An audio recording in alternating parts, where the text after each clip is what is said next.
Mountains that once killed only the most elite now claim more lives because anyone can reach them. Kilimanjaro sees regular fatalities from altitude sickness. Mount Elbrus records more annual deaths than Everest, yet both promise easy access. Infrastructure has erased the approach, but not human limits. The closer we get to the summit, the narrower the margin for survival becomes. But what really changed the cost of these extreme heights? In the shadows of the 18th century, the idea of reaching a mountain summit belonged to a rare breed. In 1786, two men, Jacques Balmat and Michel Gabriel Paccard, stood atop Mont Blanc for the first time. Their climb was an experiment in survival, not a conquest.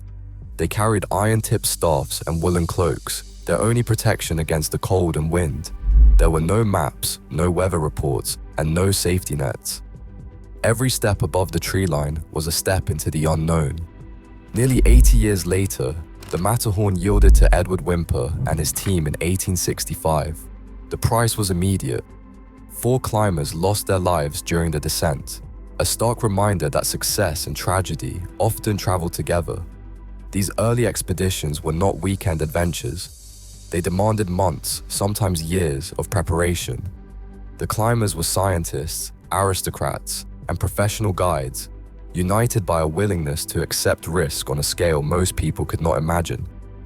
Equipment was basic at best: hemp ropes, hobnailed boots, and axes more suited to chopping wood than cutting ice.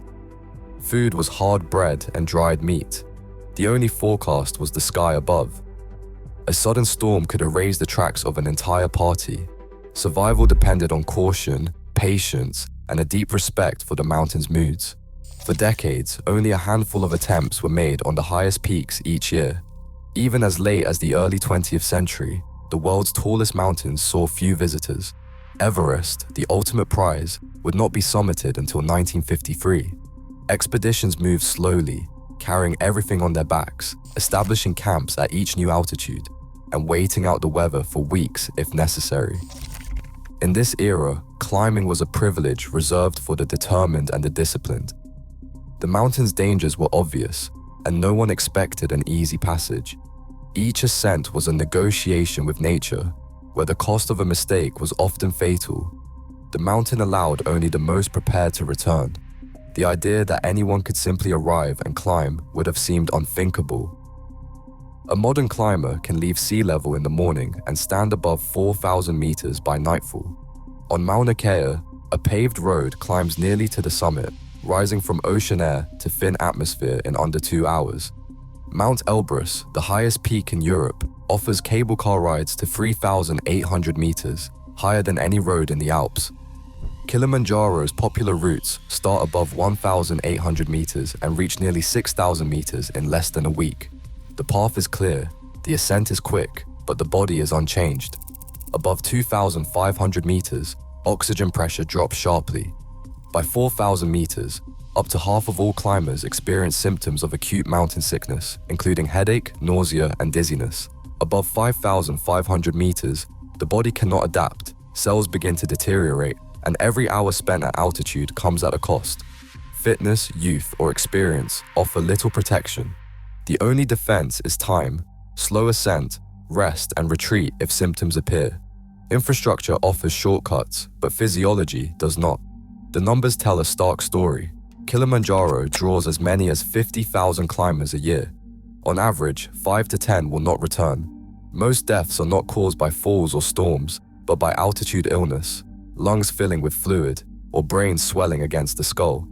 Mount Elbrus, with its cable cars and snowcats, records more annual fatalities than Everest. In 2024, 18 climbers died on its slopes, many succumbing to hypothermia or pulmonary edema after rapid ascents. Rescue teams on Elbrus respond to hundreds of emergencies each season, their radios crackling with calls for help from above the cable line. Rescue coordinators report that accessible peaks now generate more callouts than technical giants like Everest.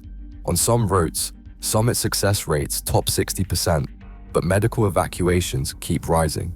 The paradox is clear. As the mountains become easier to reach, more people underestimate the risks. The margin for error, once guarded by remoteness and difficulty, has been erased by speed. Above a certain height, the mountain does not care how you arrived. The consequences belong to the climber and to the body's silent clock ticking down in thin air. At 4,000 meters, the body becomes the final judge. High-altitude physicians see the same pattern year after year. Climbers arriving too quickly, ignoring warning signs, and paying the price. Their diagnosis is blunt. The primary danger on accessible mountains is not the slope or the snow. It is the speed of ascent. High-altitude pulmonary edema, fluid flooding the lungs, and high-altitude cerebral edema, brain swelling inside the skull, remain the leading causes of death on non-technical peaks. Both strike without mercy, often in climbers who appear fit and prepared. The medical solution is simple in theory, but hard in practice. Slow down, add rest days, allow the body to adapt, and descend at the first sign of trouble. Studies suggest that up to 80% of altitude-related deaths could be prevented with gradual acclimatization and immediate retreat at the onset of symptoms. Commercial operators see a different reality. For them, access is an achievement, not a threat. They argue that modern guides, better equipment, and rapid rescue options have made the mountains safer than ever. Their answer to risk is not restriction, but refinement. Mandatory health screenings before departure, oxygen saturation checks en route, and flexible itineraries that can be extended if symptoms arise. Many companies now offer detailed briefings on altitude illness, encourage clients to choose longer routes, and train staff to recognize the earliest signs of high-altitude pulmonary edema and high-altitude cerebral edema. Still, the economic reality favors speed. Shorter trips attract more clients, and the pressure to summit quickly remains strong. The debate is sharp. Physicians call for stricter controls and enforced acclimatization. Operators counter with education, screening, and client choice. Both sides agree on one point: infrastructure can bring people higher, but it cannot change what happens inside the body. Above the margin, the mountain's rules apply to everyone. Storms now arrive with little warning. On Mont Blanc, a blue sky can collapse into whiteout in less than an hour, trapping climbers on exposed ridges. In 2014, a single snowstorm on Annapurna killed 43 people across the region, overwhelming rescue teams and leaving policymakers to account for the cost. These are not isolated incidents. Across the world's high peaks, guides and park authorities report safe climbing windows shrinking year by year. Unpredictable weather, once a rare threat, has become a constant variable. Glaciers on Elbrus and Kilimanjaro are retreating, exposing new hazards and forcing route changes. The margin for error narrows as storms grow less predictable and the time between them shortens. Park authorities face impossible choices. In some regions, officials consider stricter permit quotas, mandatory acclimatization days, or proof of previous high-altitude experience. On Mont Blanc, discussions of experience requirements and daily limits have become urgent as fatalities rise with the crowds. Kilimanjaro's managers debate whether to enforce longer minimum itineraries, knowing that each extra day could save lives but might cut tourist numbers. Meanwhile, some governments invest in expanding rescue capacity, more helicopters, better trained teams, faster response times, accepting that more emergencies are simply the price of access. Every policy has consequences. Tighter regulations may protect climbers, but threaten local economies built on tourism. Expanded rescue services save lives but risk normalizing dangerous behavior. The future of these mountains now rests on decisions made far from the summit.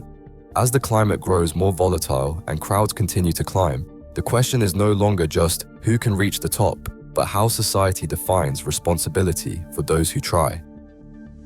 Today, more climbers reach high altitudes than ever before, yet the death toll rises, not falls. Accessibility cannot outpace biology. As adventure